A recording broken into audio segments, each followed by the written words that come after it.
Burkina Faso, formerly known as Upper Volta, is one of the poorest nations in the world.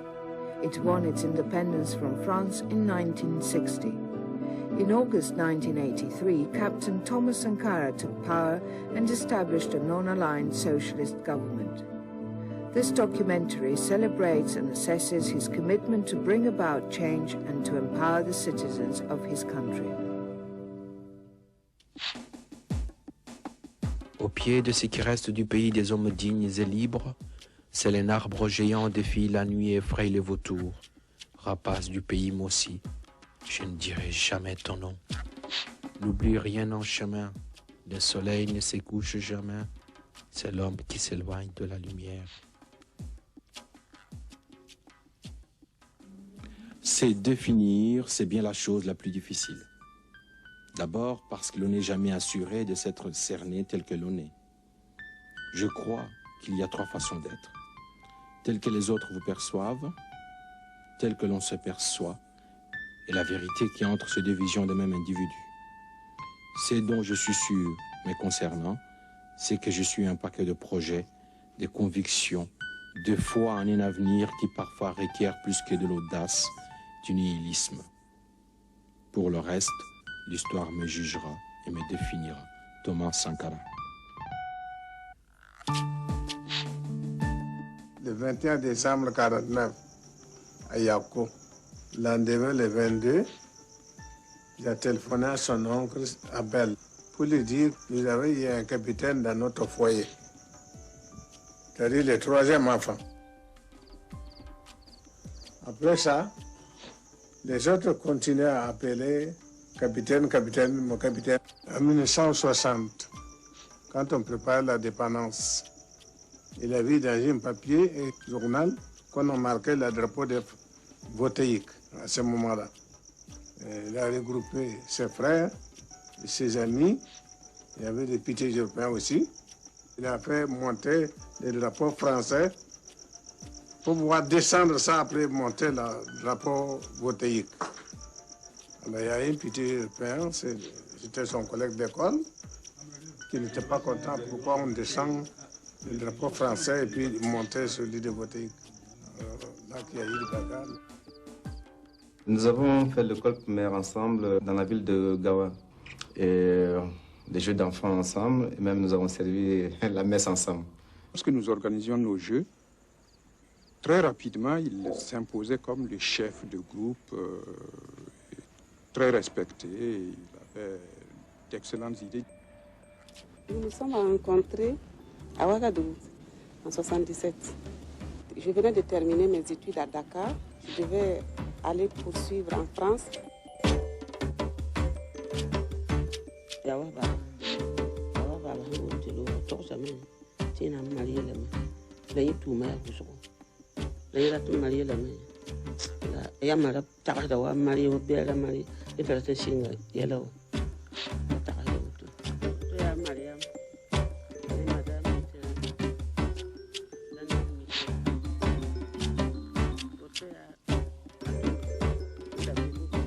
Quand il était à l'extérieur, il m'a écrit une lettre tout en disant il y a une demoiselle qui va venir vous saluer. Un soir, j'ai vu une demoiselle qui vient ici me saluer. Alors, déjà, j'ai la lettre dans ma poche. On me demande comment vous appelez. Je m'appelle Servé Mariam. Je dis, ah bon, ça va, asseyez-vous. Sa femme actuelle.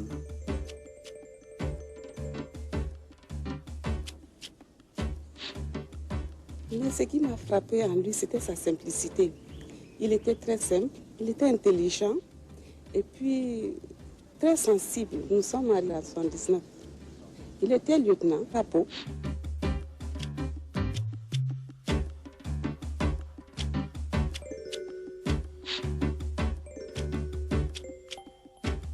Il avait le sens du devoir bien fait. Il travaillait beaucoup. C'était quelqu'un qui était contre tout ce qui était injustice. Il avait un esprit très militant qui dénonçait toutes les injustices, notamment déjà au sein de l'armée. Il discutait beaucoup, par exemple, avec des syndicalistes, les étudiants qui étaient militants. Et tous les mouvements de lutte l'intéressaient. C'était quelqu'un qui était intègre.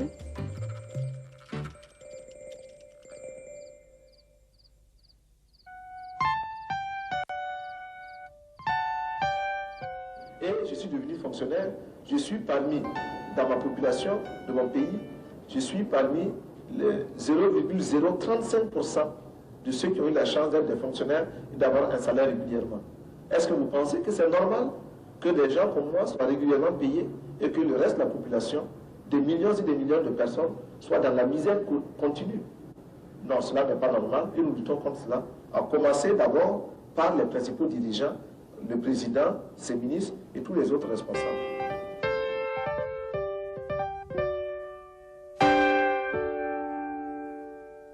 Le peuple aime la liberté. Le peuple aime la démocratie. En conséquence, le peuple s'attaquera à tous les ennemis. Alors il faut les combattre. Est-ce que vous les combattrez? Est-ce que vous les combattrez? En avant pour le combat. Est-ce que vous êtes d'accord que nous maintenions dans notre administration des fonctionnaires pourris? Alors il faut les chasser. Nous les chasserons.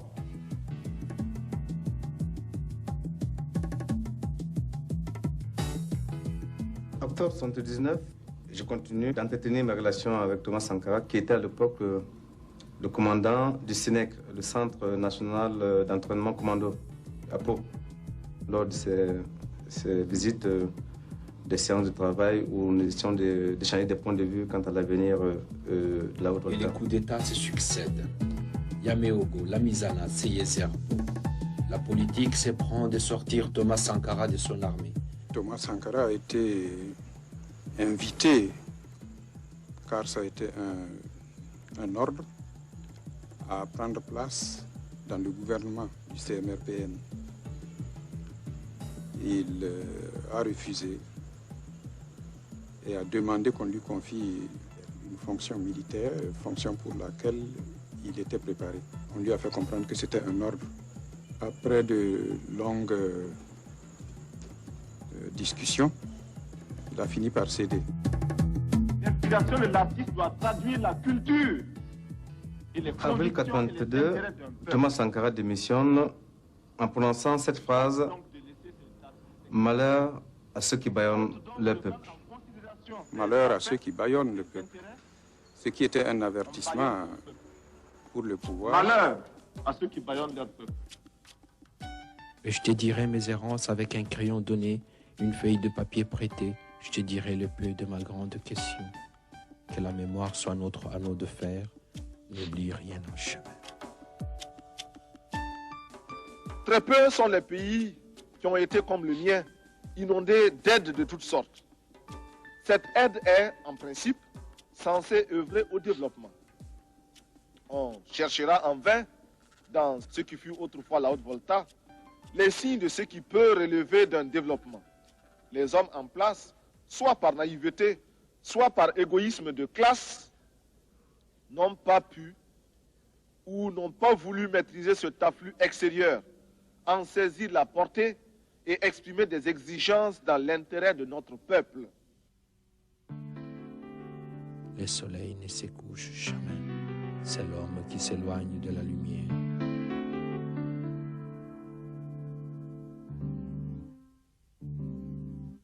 Peuple de Haute-Volta, aujourd'hui encore, 4 août 1983, des soldats, sous-officiers et officiers de toutes les armes et de toutes les unités, dans un élan patriotique, ont décidé de balayer le régime impopulaire, le régime de soumission et d'aplatissement, mis en place depuis le 17 mai 1983 par le médecin commandant Jean-Baptiste Ouédraogo.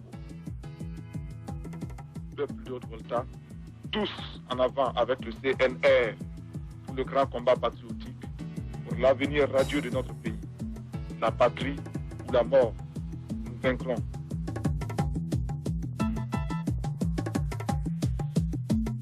Notre révolution signifie également donner à boire au peuple.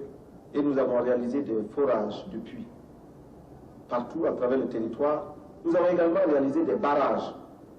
Les barrages ne sont pas très grands.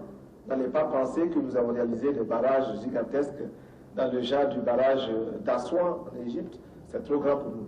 Mais c'est des tout petits barrages que les populations ont réussi à construire elles-mêmes, souvent en chargeant sur la tête les blocs de pierre, parce que nous n'avons pas de brouettes, nous n'avons pas de camions pour le faire. et nous avons dû creuser à la main parce que nous n'avons pas de bulldozer, nous n'avons pas les machines, les caterpillars. Le sacrifice. Et ce sacrifice commence d'abord par les dirigeants eux-mêmes. Dans notre pays, il est interdit aux ministres de voyager par avion dans les classes premières. Ils doivent voyager en classe économique.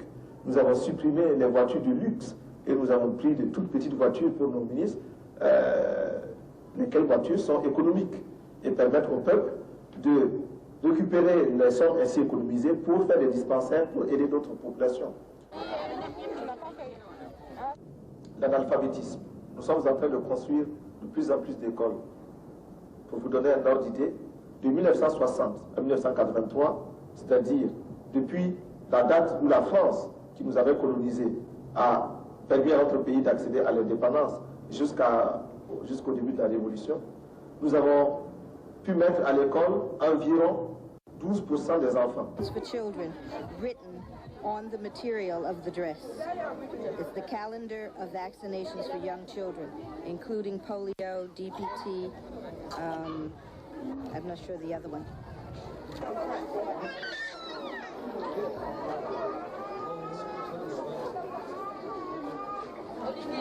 Nous avons construit beaucoup de dispensaires. Nous avons vacciné les enfants contre les principales maladies, 4 principales maladies des enfants. Et cette vaccination a été un si grand succès que même les pays qui sont autour de nous ont fait vacciner leurs propres enfants. Les pays qui sont voisins du Burkina Faso. Et cela, c'est appelé opération commando. Le terme est militaire, mais il signifie que nous avons voulu, en un temps très rapide, avec des moyens très limités, faire de grandes choses. Opération commando. Et cette vaccination commando a été un très grand succès. Nous avons vacciné des millions et des millions d'enfants à très peu de frais. Nous encourageons l'aide qui nous aide à nous passer de l'aide. Mais en général, la politique d'assistance et d'aide n'a abouti qu'à nous désorganiser, à nous asservir et à nous déresponsabiliser. Nous avons choisi de risquer de nouvelles voies pour être plus heureux, rejetant de manière abrupte et définitive toutes sortes de dictats extérieurs pour créer ainsi les conditions d'une dignité à la hauteur de nos ambitions. Refuser l'état de survie, desserrer les pressions, libérer nos campagnes d'un immobilisme moyen enjeu ou d'une répression, démocratiser notre société, ouvrir les esprits sur un univers de responsabilité collective pour oser inventer l'avenir. Thomas Sankara est arrivé dans un paysage politique qui stagnait. On avait l'impression que les chefs d'État africains et tous les acteurs politiques africains avaient pris leur marque et tout était figé. Et c'est sur ces entrefaites qu'est arrivé Thomas Sankara, qui tout de suite a montré que pour l'Afrique, il y avait peut-être une troisième voie. Il est arrivé en homme jeune, déterminé. On dirait aujourd'hui qu'il avait soigné son look, une certaine impertinence dans le ton, alors que les autres chefs d'État qui étaient très soucieux du maintien finalement de l'établissement, des bons rapports entre la France et leurs propres États, bénissaient toute impertinence. Sankara est arrivé à une époque où l'Afrique était confrontée à toutes sortes de cataclysmes économiques, cataclysmes naturels. Et ce qui a été formidable avec lui, c'est qu'il a montré que la misère, c'est pas une normalité africaine, que l'Afrique n'était pas condamnée à la misère. Et ça, il l'a montré en posant des actes simples et concrets, en s'attaquant à la déforestation du Burkina, à l'avancée de la sécheresse, en s'attaquant aux problèmes alimentaires. Il a été capable de fournir 2 repas par jour à tout Burkinabé en l'espace de 4 ans. Et ça, c'était formidable pour toute l'Afrique. Ça prenait à contre-courant toute cette ambiance d'afro-pessimisme. Ce qui était fascinant et émouvant dans l'expérience de Thomas Sankara et du Burkina Faso, c'était cette volonté de s'arracher au colonialisme, de mettre en pratique un programme de développement autonome, de faire appel à la participation effective des habitants du pays, de réhabiliter aussi la fierté nationale, la fierté d'appartenance à une culture. Je dirais qu'il était exactement tout ce qui manquait à l'Afrique. Ce courage, où on avait l'impression qu'il n'y avait plus rien à faire et que les gens s'étaient accommodés à leur sort, il représentait aussi une jeunesse tout à fait pleine d'espoir par rapport aux vieux dinosaures qui hantent toujours le paysage politique africain. Et troisièmement, il apportait la dimension morale qui nous manquait, c'est-à-dire que l'image qu'on avait des dirigeants africains était celle de personnes corrompues et dont il n'y avait rien à tirer. Puis il est arrivé, il a montré à tous qu'on pouvait être fier, digne, se mettre au service d'une nation sans se remplir les poches. Le territoire libre d'Afrique, dénommé Haute-Volta, s'appelle désormais le Burkina Faso. Article 2. La Haute-Volta. Le Burkina est un État démocratique. Ce nom Haute-Volta, Volta en anglais, a été légué par la colonisation.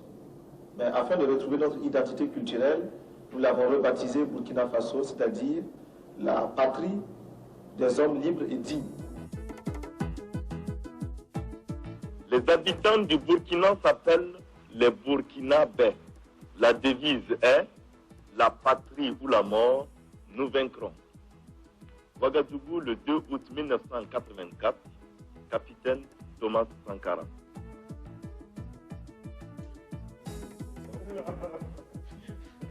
How are you? Fine. How you doing?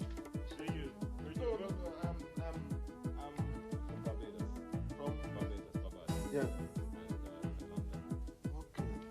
Welcome. Fine. How are you? Ça va?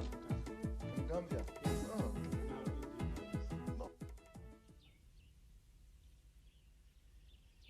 Thomas Sankara était un homme très travailleur. C'est un homme révolutionnaire et nous comptons toujours sur lui.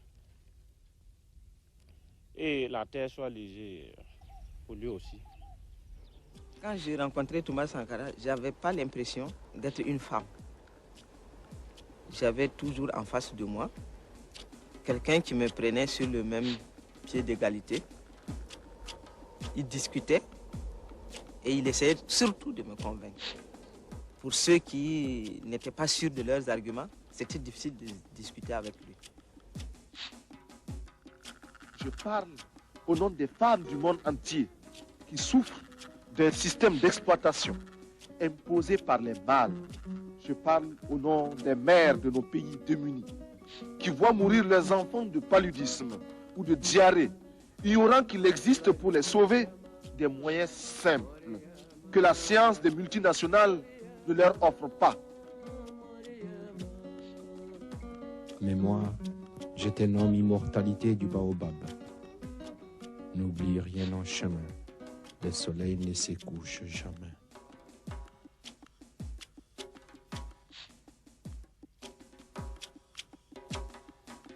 Nous avons honte quand nous entendons parler d'Africains qui achètent des châteaux en Europe ou qui déposent des gros comptes dans les banques en Suisse et ailleurs.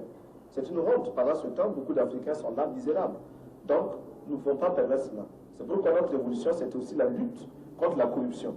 Et cette lutte contre la corruption, nous sommes impitoyables là-dessus. Nous faisons des procès publics qui dénoncent les voleurs, qui dénoncent tous ceux qui ont détourné de l'argent, les biens publics. Et nous les sanctionnons très sévèrement. Bien entendu, ces gens que nous sanctionnons ne manquent pas d'occasion de s'opposer à notre régime et de le présenter à l'extérieur comme étant un régime fasciste, un régime dictatorial.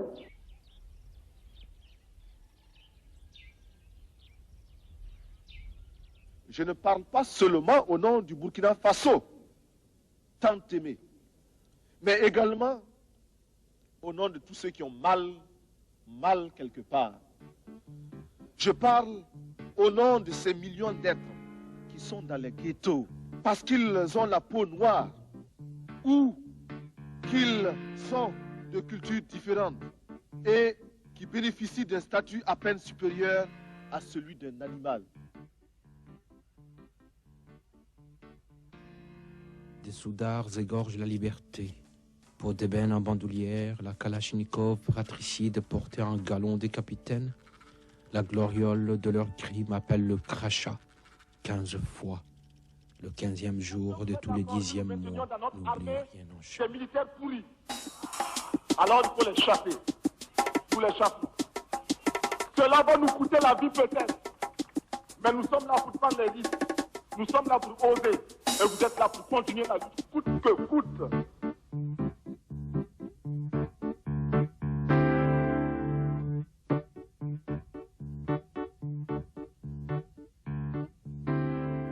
Là-bas, les baobabs des Dagnuets troublent le sommeil des assassins. Traître, je ne dirai point ton nom, triomphe de ténèbres. Horizon qui s'habille de lumière à 6 heures, écarlate sanguinaire à l'autre 6 heures. N'es-tu pas la seule destination de chercheurs de réponse? Traître, je ne dirai point ton nom, triomphe de ténèbres.